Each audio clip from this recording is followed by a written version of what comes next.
Good morning. Last class में हम जिस टॉपिक की चर्चा कर रहे थे वो था पुनर्वितरण के दौरान आवेश की धारिता के साथ क्या संबंध होता है, विभव में परिवर्तन का धारिता के साथ क्या संबंध होता है। इसके बाद में जो ऊर्जा हानि आवेशों के पुनर्वितरण में जो ऊर्जा हानि हो रही थी वो टॉपिक बचा था। इससे पहले इस चैप्टर के जो इंपॉर्टेंट क्वेश्चन है वो आपके सामने लिखे हुए हैं, जो 15 क्वेश्चन है, जिसमें पहला क्वेश्चन है विद्युत धारिता क्या है, इसका मात्रक एवं विमा लिखिए। दूसरा क्वेश्चन है विद्युत धारिता किन कारकों पर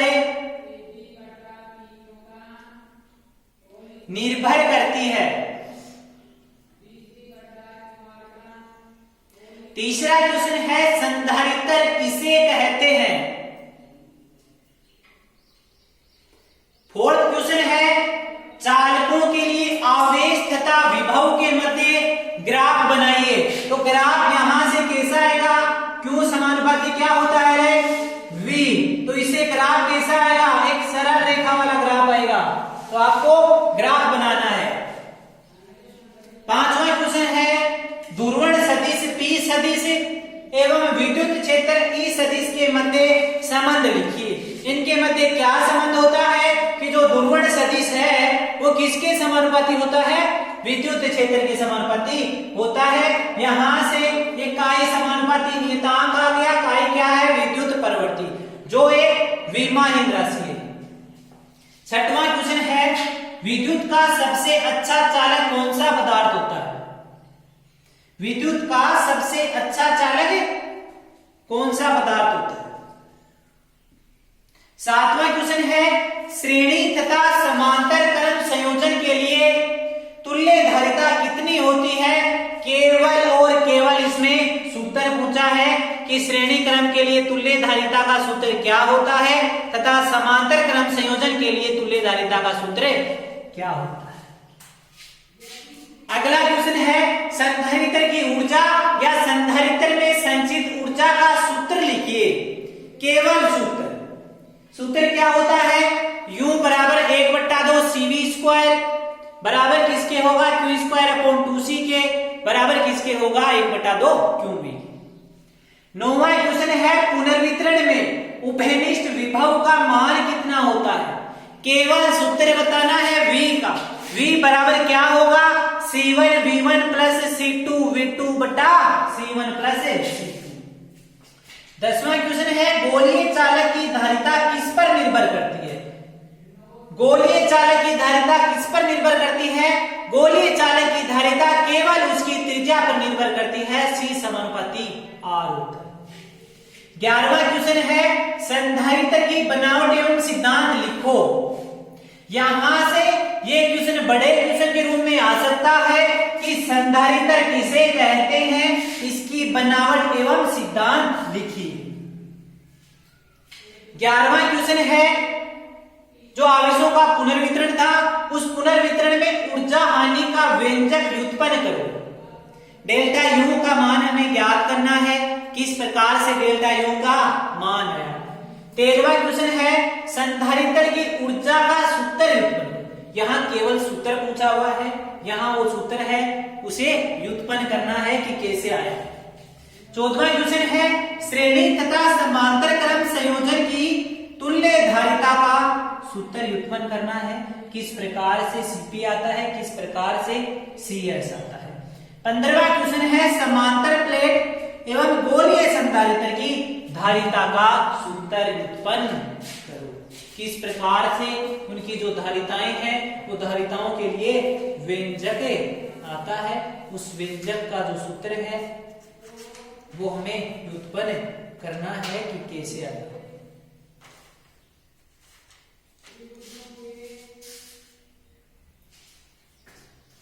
तो विद्युत का सबसे अच्छा चालक कौन सा पदार्थ होता है, चांदी।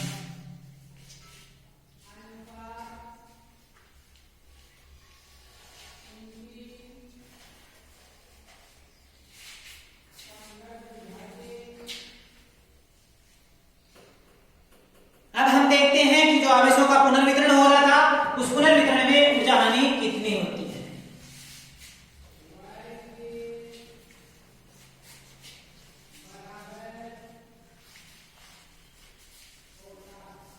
जब आवेश एक पदार्थ से दूसरे पदार्थ में स्थानांतरित होता है वो तब तक स्थानांतरित होता है जब तक कि दोनों चालकों या पदार्थों का विभव का मान समान न हो जाए।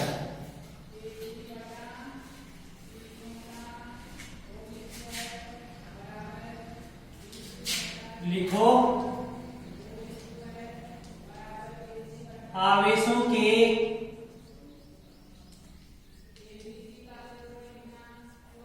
पुनर्वितरण में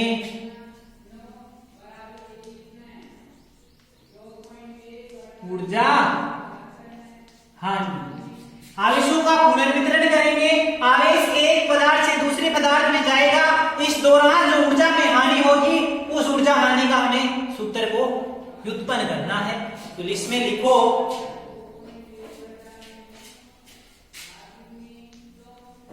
जब आवेशित चालकों को चालक तार की सहायता से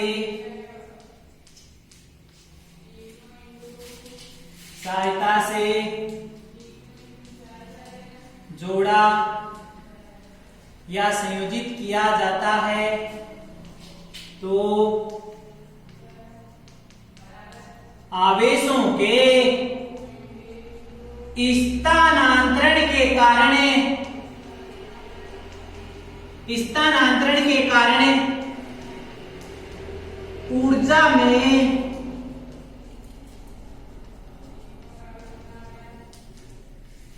हानि होती है।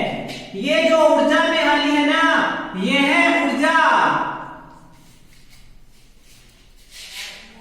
ध्वनि, प्रकाश या ऊष्मा के रूप में हो सकती है। जब हमने क्या माना था, हमने कल माना था ये A है, ये B चालक है, प्रारंभ में धारिता C1 है, आवेश Q1 है, विभव V1 है, धारिता C2 है, आवेश Q2 है, विभव V2 है। हमने क्या किया, हमने इन दोनों चालकों को किसी चालक तार या सुचालक तार की सहायता से आपस में जोड़ दिया। इसका विभव V हो गया, इसका भी V हो गया, इस पर आवेश Q1 डैश हो गया, इस पर आवेश Q2 डैश हो गया तथा इसकी धारिता कितनी रही, C1 और C2। तो ये जो प्रक्रिया हुई, ये जोड़ने के पश्चात आवेश Q1 डैश Q2 डैश हुए, विभव V भी हुआ, तो इस प्रक्रिया के दौरान ऊर्जा में क्या हुई, हानि हुई, कमी हुई। ये ऊर्जा है किसके रूप में, या तो ऊष्मा के रूप में, या ध्वनि के रूप में, या प्रकाश के रूप में होती है। तो हम देखेंगे कि संयोजन से पहले ऊर्जा का मान कितना है, संयोजन के बाद में ऊर्जा का मान कितना है, बाद में दोनों संयोजन के पहले तथा संयोजन के पश्चात जो ऊर्जाएं हैं उन दोनों ऊर्जाओं में अंतर देखेंगे। जो अंतर आएगा वही किसके बराबर होगा, उस ऊर्जा हानि के बराबर।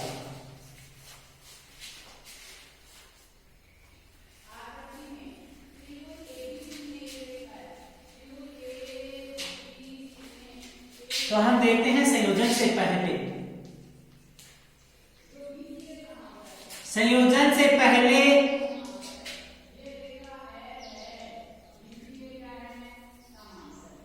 चालक या संधारित्र की, संयोजन से पहले दोनों चालकों की ऊर्जा, ऊर्जा क्या होगी रे, U बराबर क्या होगा, 1/2 C1 V1 square plus 1/2 C2 V2 square, जिसे समीकरण नंबर 1 नाम दे देंगे। अब हम किसके बाद में ज्ञात करेंगे, संयोजन के पश्चात, संयोजन के पश्चात। तो संयोजन के पश्चात जो ऊर्जा होगी उसे मैं क्या मान लू, U डैश मान लू, उसका मान क्या होगा, 1/2 C1 V square plus 1/2 C2 V square.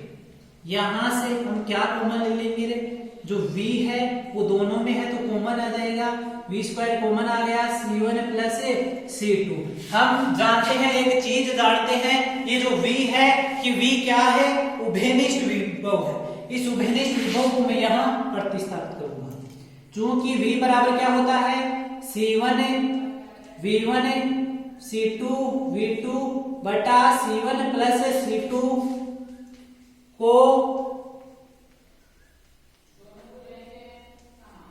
प्रतिस्थापित करने पर इसकी जगह में क्या रख दूंगा, ये वाला मान रख दूंगा, तो u डैश बराबर क्या आ जाएगा, 1/2 C1 प्लस C2, ये क्या आ जाएगा, C1 V1 plus C2 V2 बटे में C1 प्लस C2 का होल स्क्वायर। ये क्या है, C1 प्लस C2 है, ये क्या है, C1 प्लस C2 का होल स्क्वायर है, तो एक से ये कट जाएगा, तो यहां से u डैश बराबर 1/2 C1 V1 square plus C2 V2 square का C1 V1 plus C2 V2 का होल स्क्वायर बटे में आएगा क्या, C1 plus C2।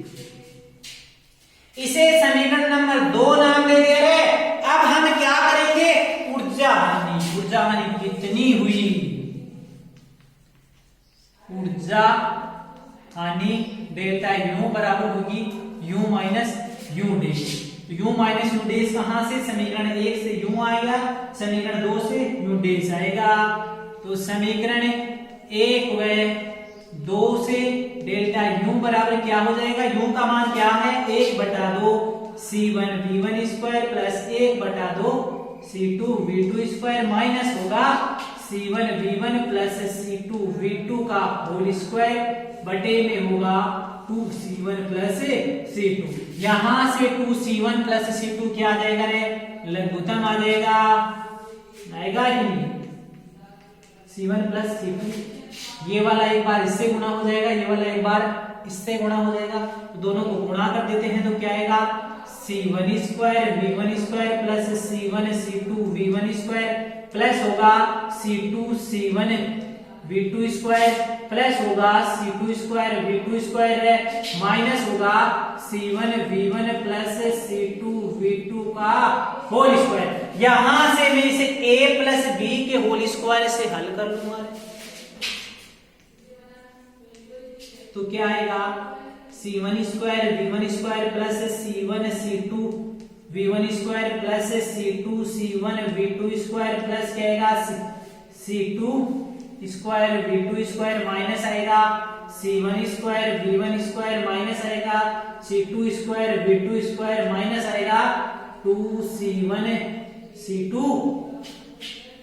V1 V2 बटे में क्या आएगा 2C1 प्लस C2। जब हमने इसे a प्लस बी सर्वसमीका से हल किया, हल करने के पश्चात हमने इस कोष्टक को खोल दिया तो ये पूरा क्या हो गया, माइनस हो गया। ये प्लस का है, ये माइनस का है, ये प्लस का है, ये माइनस का है, आपस में क्या हो गई, कैंसिल हो गई। तो डेल्टा यू बराबर क्या आया, C1 C2 V1 का स्क्वायर प्लस होगा C1 C2 V2 square minus 2C1 C2 V1 V2 बटे में क्या आएगा 2C1 प्लस C2 आएगा रे। यहाँ भी C1 C2 है, यहाँ भी C1 C2 है, यहाँ भी C1 C2 है, तो C1 C2 क्या आ जाएगा, कॉमन आ जाएगा C1 C2। यहाँ क्या बचेगा V1 square plus V2 square minus 2V1 V2 बटे में आएगा 2C1 प्लस C2। हम जानते हैं कि a square plus b square minus 2ab बराबर होता है a माइनस b के होल स्क्वायर। इसे मैं a मान लूं, इसे मैं b मान लूं, तो ये क्या है a स्क्वायर है, ये क्या है b स्क्वायर है, माइनस क्या है 2ab है। तो मैं इसकी जगह लिख सकता हूं C1 C2 V1 minus V2 का होल स्क्वायर बटे में आएगा 2C1 प्लस C2। ये किसका मान आ गया, ऊर्जा हानि का मान आ गया। पुनर्वितरण में जो ऊर्जा हानि होती है उस ऊर्जा हानि का मान आ गया। हमने क्या किया, हमने पहले संयोजन के पहले दोनों चालक संयोजन के पहले विभव क्या था? चालक ए का V1 था, धारिता क्या थी? C1 थी। क्या किया? C1 V1 square. चालक बी के लिए क्या था? C2 था तथा विभव क्या था? V2 था। तो क्या हो गया? C2 V2 square. हमने जब दोनों को जोड़ दिया, संयोजित कर दिया, तो संयोजन के पश्चात क्या आया? उनकी धारिता तो C1 और C2 ही रही, लेकिन जो विभव है वो दोनों चालकों का बराबर हो गया। कितना? V हो गया। और जो V है वो किसके बराबर आया? C1 V1 plus C2 V2 बटा C1 प्लस C2। यहां से ये मान इस V स्क्वायर की जगह रख दिया, ये यहां रखा, तो हमारे पास यूडेस का मान आया C1 V1 plus C2 V2 का होल स्क्वायर बटा 2 C1 प्लस C2। फिर हमने ऊर्जा हानि मतलब संयोजन के पहले ऊर्जा कितनी थी, संयोजन के बाद में ऊर्जा कितनी थी, दोनों का क्या कर दिया? अंतर कर दिया। अंतर करने से क्या आया? डेल्टा U बराबर क्या आया? U माइनस यू डेस आया। U क्या है? समीकरण 1 में है। यू डेस कहाँ है? समीकरण 2 में है। तो समीकरण 1 व 2 से U व यू डेस का मान रख दिया, तो हमारे पास डेल्टा U का मान कितना आया? C1 C2 V1 minus V2 का होल स्क्वायर बटे में 2 C1 प्लस C2। इसी के साथ हमारा ये चैप्टर है वो कंप्लीट होता है। इसमें 2-4 परिभाषाएं हैं। चालक क्या होता है, कुचालक क्या होता है तथा अर्धचालक क्या होता है, उनको भी देखते हैं। इतना समझ में आया तो इसे नोट करना।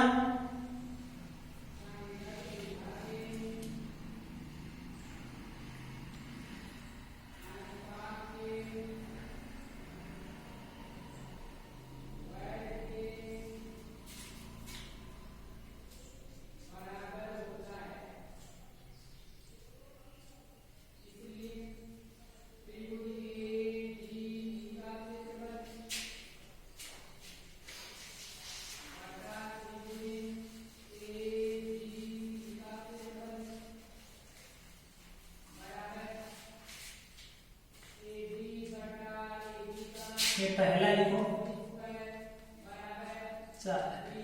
चालक कौन से होंगे? चालक वे होंगे जिनमें धारा का प्रवाह क्या होगा? आसानी से होगा। कुचालक कौन से होंगे? जिसमें धारा का प्रवाह नहीं होगा। अर्धचालक कौन से होंगे? जिनकी चालकता चालकों से तो कम होगी लेकिन कुचालकों से अधिक होगी। इनके बारे में आप डिटेल से पढ़ोगे आगे,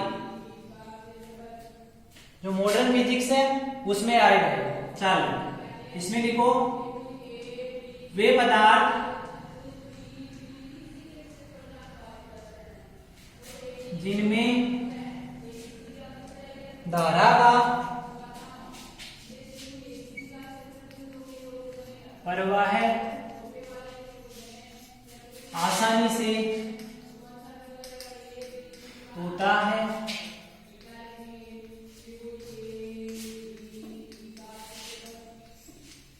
चालक कहलाते हैं।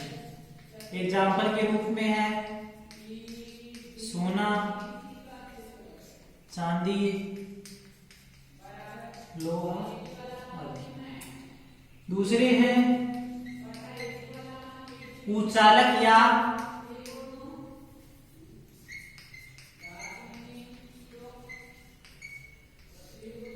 प्रवृत्त। तो वे पदार्थ जिनमें धारा का प्रवाह नहीं होता है, कुचालक कहलाते हैं। एग्जाम्पल के रूप में लिख सकते हो कांच, रबर,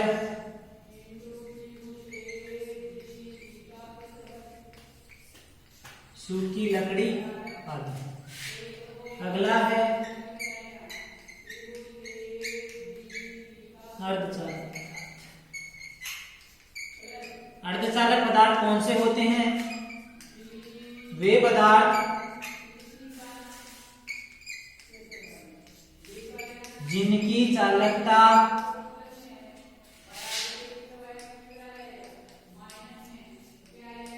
चालकों से कम एवं कुचालकों या प्राकृतिक पदार्थों से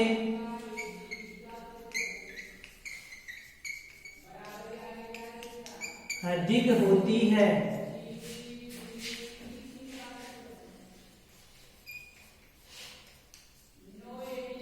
अर्धचालक पदार्थ कहलाते हैं। एग्जाम्पल के रूप में लिख सकते हो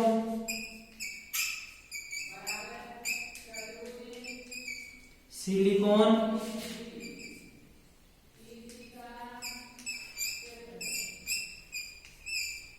जर्मेनियम। इसी के साथ जो हमारा ये चैप्टर है और हमारी जो ये यूनिट थी इलेक्ट्रोस्टैटिक्स, वो यूनिट भी क्या होती है, कंप्लीट होती है।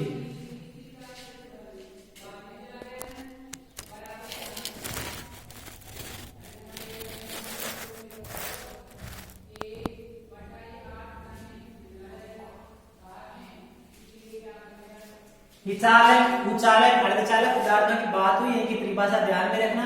बाकी इनके बारे में डिटेल से आप आगे पढ़ोगे। जो मॉडर्न फिजिक्स नाम का एक यूनिट आएगी, उस यूनिट में इनके बारे में डिटेल से पढ़ाया जाएगा।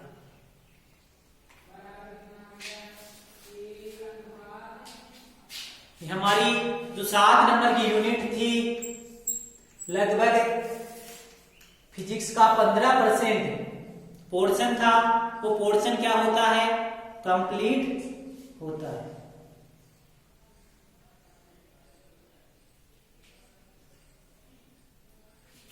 Thank you.